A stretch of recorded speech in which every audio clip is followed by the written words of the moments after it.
Hello students, सगळ्यांचं स्वागत आहे. आज आपण बघणार आहोत महाराष्ट्र स्टेट बोर्डचा chapter number first science part 1चा. त्या चॅप्टरचं नाव आहे ग्रॅव्हिटेशन. तर page number 1 of the gravitation is look like this. We will start with the question number 1. Can you recall?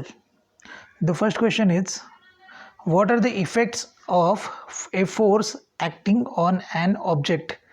एकाधिक फोर्सचा ऑब्जेक्टवरती काय इफेक्ट होतो जर आपण फोर्स लावला तर वी नो दॅट. सपोज इथं मी बाय एक्झाम्पल फोर्स लावताना एक बॉल घेतो आहे, हॉकी स्टिकवरती एक मुलगी आहे आणि त्या बॉलवरती काय काय आपण करू शकतो किंवा हा एक बॉल घेतलेला आहे, त्या बॉलवरती काय काय चेंजेस होतात फोर्स लावल्यानंतर आपण बघूयात वन बाय वन.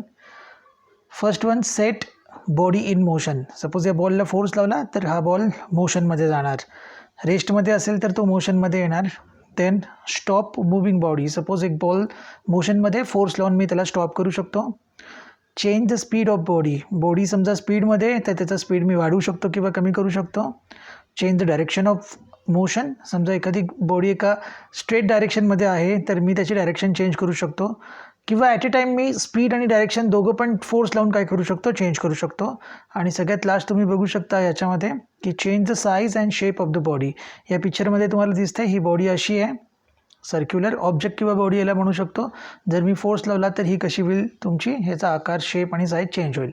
तर what are the effects of force acting on a object? Set body in motion, stop moving body, change the speed of the body, change the direction of motion, change the speed as well as direction of the motion, and change the size and shape of the body.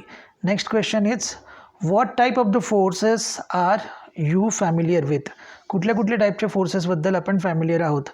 तर it is divided into two parts, contact forces and non-contact forces. As we know that forces experienced by bodies when they are in the physical contact with each other, ह्याला काय म्हणतो आपण, contact forces. And forces experienced by the bodies even if they are not in the physical contact with each other, that is non-contact forces. तर contact फोर्सेसमध्ये muscular force आणि friction फोर्सचे दोघांचे तुम्हाला photo दिसत आहेत.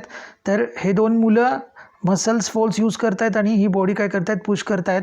आणि इथे तुम्हाला दिसतं आहे का सरफेसवरती एक मोशनमध्ये बॉडी आहे तर त्याच्या अपोजिट साईडला काय लागतं आहे, फ्रिक्शनल फोर्स लागतो आहे. म्हणजे muscular force due to the action of muscles and friction force acting opposite to the direction of motion, याला म्हणतो आपण फ्रिक्शनल फोर्स.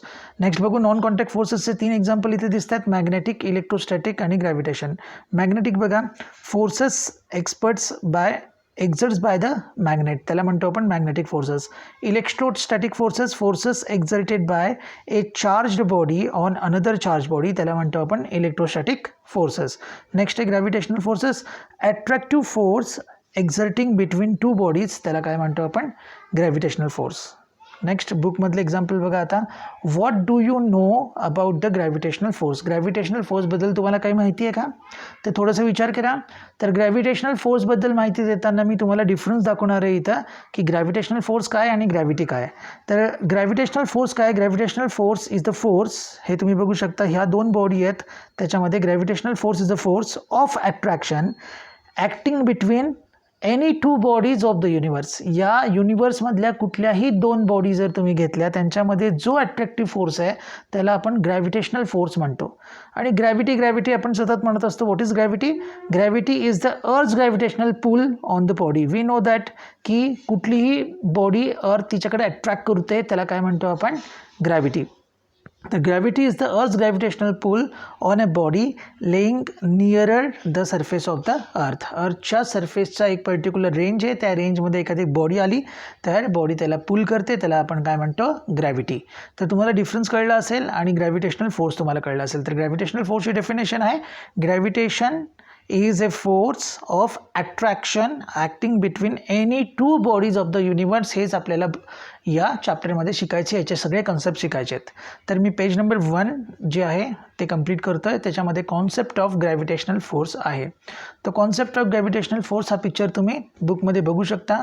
तर we know that it is discovered by sir Isaac Newton. The story we know behind it is what की sir Isaac Newton was seated upon a tree, झाडाखाली बसले होते and suddenly one apple falls, एक apple खाली पडला आणि तो directly येऊन सरफेसवरती पडला जमिनीच्या. तर त्यांच्या डोक्यात आलं की हा ॲपल असा अँगलमध्ये का पडला नाही, समजते सगळ्यांना, किंवा हा ॲपल असा हॉरिझॉन्टली का पास झाला नाही, हा बरोबर जमिनीवरतीच का आला. तर खूप रिसर्च केला त्यांनी आणि त्यांना हे कळलं की पृथ्वीमध्ये एक अट्रॅक्टिव्ह फोर्स आहे आणि हा अट्रॅक्टिव्ह फोर्स कुठल्याही बॉडीला पृथ्वीकडे अट्रॅक्ट करतो. मग क्वेश्चन अराईज झाला की why the apple falls vertically downward, तो व्हर्टिकली डाऊनवर्डच का आला. तर त्यांनी खूप रिसर्च केल्यानंतर त्यांना कळलं की हा जो अट्रॅक्टिव्ह फोर्स आहे तो कुठे आहे, टुवर्ड्स त्याची लाईन ऑफ ॲक्शन कुठे आहे, तर सेंटर ऑफ अर्थ. म्हणजे हा अट्रॅक्टिव्ह फोर्स जो आहे तो सेंटर ऑफ अर्थ इथं अट्रॅक्ट होतो. आणि जर तुम्ही कुठलंही ॲपल किंवा कुठलंही ऑब्जेक्ट जे सरफेसवरती काय करतं, ॲट्रॅक्ट होतं, तर ते व्हर्टिकल लाईनमध्येच होतं. का, कारण जर तुम्ही त्यांची ॲट्रॅक्टिव्ह लाईन बघितली तर ती व्हर्टिकल आहे. तो very simple, why the apple falls vertically downward, because it is attracted toward the centre of earth and the line of action is vertical, that's why the apple falls vertically downward. हे त्याचं answer आहे. मग आता जसं की Apple हे जवळपास आपल्या सरफेसपासून साधारणतः 10 मीटर 15 मीटर अंतरावरती किंवा त्याच्यापेक्षा कमी अंतरावरती असतात. तर ह्याच्यापेक्षा जर मोठ्या जास्त अंतरावरती कुठली वस्तू असेल तर ती पृथ्वीवरती अट्रॅक्ट होईल का, हा न्यूटनला क्वेश्चन पडला.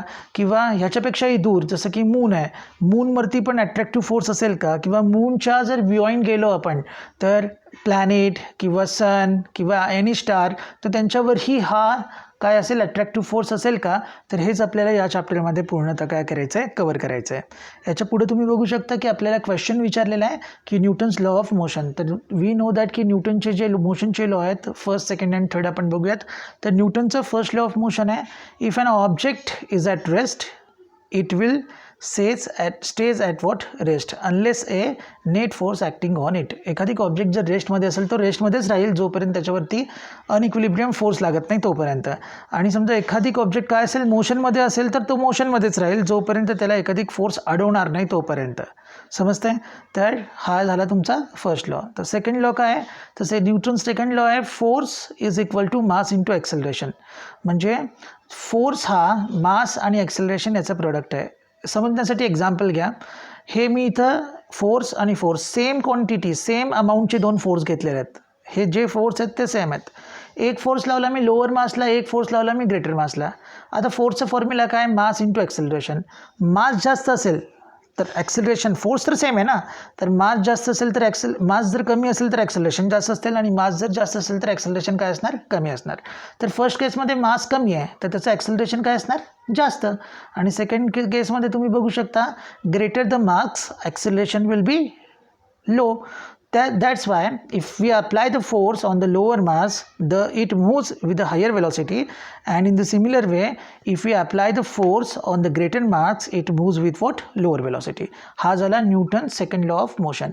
आणि Newton's third law of motion, every action there is equal and opposite reaction. जर तुम्ही एखादी फुटबॉलला किक मारली तर तुमच्याकडं पण तेवढीच रिॲक्शन येणार. एखादी तुम्ही भिंतीमध्ये खिळा मारला तर परत हातोडीला तेवढीच रिॲक्शन येणार. हा झाला न्यूटन्स थर्ड लॉ. किंवा तुम्ही एखादी बंदूक चालवली तर गोळी बाहेर पडताना जी काही फोर्स लागला आहे तेवढाच फोर्स बंदुकीच्या बॅक साईडला पण येणार. तर हा झाला Newton's third law of motion. तर हा झाला आपला चॅप्टर 1चा पेज नंबर 1. पुढच्या आपण लेक्चरमध्ये पाहूयात पेज नंबर